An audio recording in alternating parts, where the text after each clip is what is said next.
Olá, pessoal, tudo bem? Hoje a gente vai continuar o nosso estudo de geografia e nós vamos falar sobre a água. O nosso estudo está na página 48 e vai até a página 51. A água é um importante recurso natural. Nós dizemos que ela é um recurso natural porque ela vem da natureza. A gente tira a água da natureza. E nós a usamos em diversas atividades nas nossas casas. Ela também é usada na escola, no shopping, nos hotéis. Então, ela é muito importante. A água, para chegar até as nossas casas, ela passa por um longo processo. Olha só, a água é represada, aí, ou seja, o rio não desce mais, não corre mais. É construída uma barreira para que aquele rio vire um lago, uma represa. Aí a água dos rios é represada e transportada até os tanques de tratamento. Veja bem, aqui a água está escorrendo e está chegando no primeiro tanque de tratamento. Esse primeiro tanque aqui, ele tem sulfato de alumínio, cal e cloro. Essas coisas que são adicionadas à água ajudam a purificar a água. Depois ela passa para outro tanque, para ela ficar um pouco mais limpa.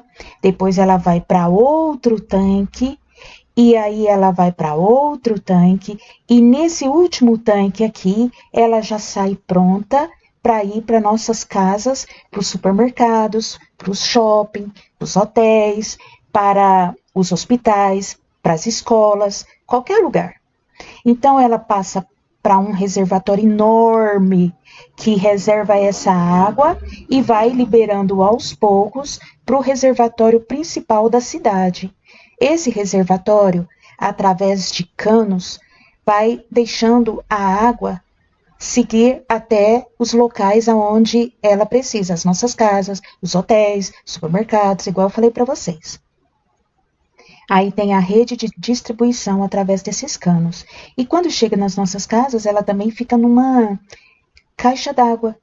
Aí ela fica reservada lá e a gente vai gastando aos poucos. Nesse local aqui, são retiradas impurezas e sujeiras e adicionados produtos que tornam a água limpa para o consumo. Como eu falei para vocês, é adicionado sulfato de alumínio, cal, cloro, depois é adicionado de novo cloro e flúor. Depois de ser tratada, ela passa por tubulações e encanamentos até as nossas casas. Vocês viram no slide anterior o quanto é difícil tratar uma água, não é? Para que essa água chegue na nossa casa, ela passa por um grande processo. E esse processo é trabalhoso e caro. A gente paga por esse processo. Então, nós devemos utilizar apenas a água necessária em nosso dia a dia. A gente tem que evitar o desperdício dessa água. Evitar torneira pingando. Evitar de ficar gastando, deixar a mangueira ligada e fazer outra coisa. A gente tem que ter responsabilidade, não podemos deixar a nossa água desperdiçando assim, como é o exemplo dessa torneira, pingando desse jeito. Tem que mandar consertar ou trocar a torneira, porque de pingo em pingo gasta bastante água. Muito bem. Após usarmos a água em nossas casas, ela deve retornar para áreas de tratamento para ser limpa e novamente retornar para o nosso uso. Mas muitas vezes as águas sujas, que a gente chama de esgoto, são depositadas em rios sem serem tratadas e torna esses rios poluídos. Essa é a principal causa dos danos aos peixes. Olha, aqui tem uma imagem de alguns peixes mortos por causa de água suja que foi jogada no rio.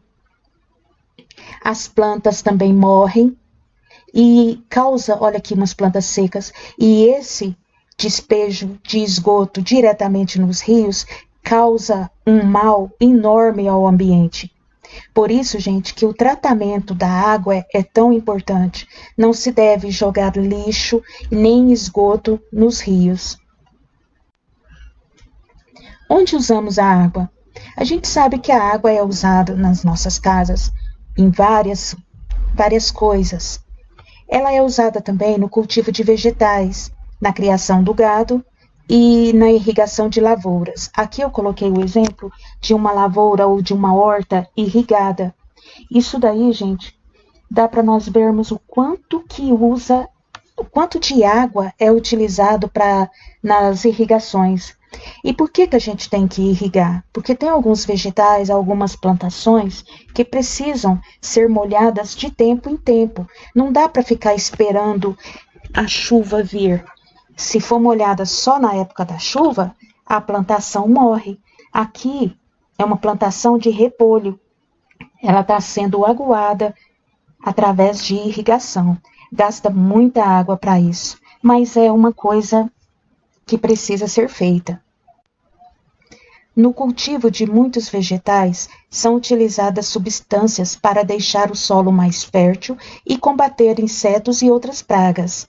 Essas substâncias que a gente está vendo aqui o moço jogar, mata os bichinhos que dão, as pragas que dão nas plantas. Só que isso daqui, para o ser humano e para os outros animais, ele é muito perigoso. Por isso que quando a gente compra verdura, compra tomate, couve, alface, a gente tem que lavar bem esse alimento para sair esse agrotóxico que é jogado nessas plantas para combater esses insetos e as pragas que tem nas lavouras. Só que quando chove, gente, ou quando o cultivo é irrigado, a água é contaminada por essas substâncias. Olha só, o moço está jogando o agrotóxico aqui. Se chover, o que vai acontecer com esse agrotóxico que está aqui na planta? Ele vai escorrer e vai cair onde? No chão, no solo. E quando está lá no solo, ela escorre e chega até num rio. Ou, pior ainda, ela entra dentro do solo, chega até o subsolo e contamina os lençóis de água que tem no subsolo. Então, é um mal necessário, mas quando esse agrotóxico entra em contato com a água, aí é levada essa água, leva o agrotóxico para os rios ou até mesmo para o subsolo. A página 50 do nosso livro, ela começa com uma pergunta. O que a foto mostra? Aí tem a figura de uma foto com postes. Esses postes são de energia elétrica e de iluminação pública. Agora, tem uma outra pergunta logo a seguir. O que esses postes presentes na paisagem têm a ver com o nosso estudo sobre o uso da água? É que o poste de energia, pessoal, em uma rua, ele está ligado à central elétrica, que é aquela central onde fornece a energia que vai para as nossas casas. Essa central elétrica, ela está ligada a uma usina hidrelétrica. E a maior parte da energia elétrica consumida no Brasil é produzida em hidrelétricas. Essas usinas usam a força da água dos rios para girar turbinas e assim produzir eletricidade. Então, aqui eu coloquei um exemplo, uma figurinha de como funciona uma usina hidrelétrica. Aqui está a turbina que é gerada e que faz com que a energia elétrica é produzida e depois ela é enviada através de cabo e distribuída até chegar em nossa casa e em todo lugar que é necessário. Mas para movimentar grandes turbinas é preciso represar as águas dos rios, formando grandes lagos, e também é preciso construir barragens. São retiradas da área que é alagada para que aconteça a construção desse lago, toda forma de vida animal e vegetal. Então, as árvores que tinham aqui foram cortadas, as pessoas que moravam próximas daqui tiveram que mudar, os animais foram retirados e levados para um outro lugar. A paisagem desse local aqui foi todinha transformada. E isso sempre que um lago, uma represa é construída, a paisagem do local é modificada. E o aumento do uso de energia elétrica fez crescer o número de usinas construídas no país.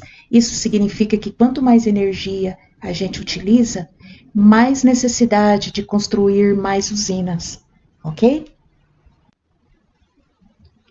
Sempre que uma usina é construída, a vida de diversas comunidades ribeirinhas e também indígenas é modificada. As pessoas que moravam próximas ao rio, que foi represado e se transformou num lago, a vida dessas pessoas foi modificada.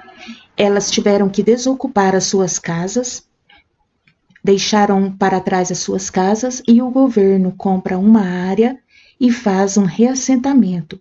E eles trazem as famílias que ficaram sem casa para um lugar chamado reassentamento. Aqui eles dão as casas, a energia e essas famílias recomeçam uma nova vida aqui. Essa é a foto do conjunto habitacional do reassentamento urbano coletivo de Laranjeiras. Esse conjunto habitacional, ele foi construído para realocar a população desalojada. Essa população que ficou sem sua casa por causa da construção da usina hidrelétrica de Belo Monte, em Altamira, estado do Pará, 2017. Bom, pessoal, essa foi a nossa aula de hoje. Beijo!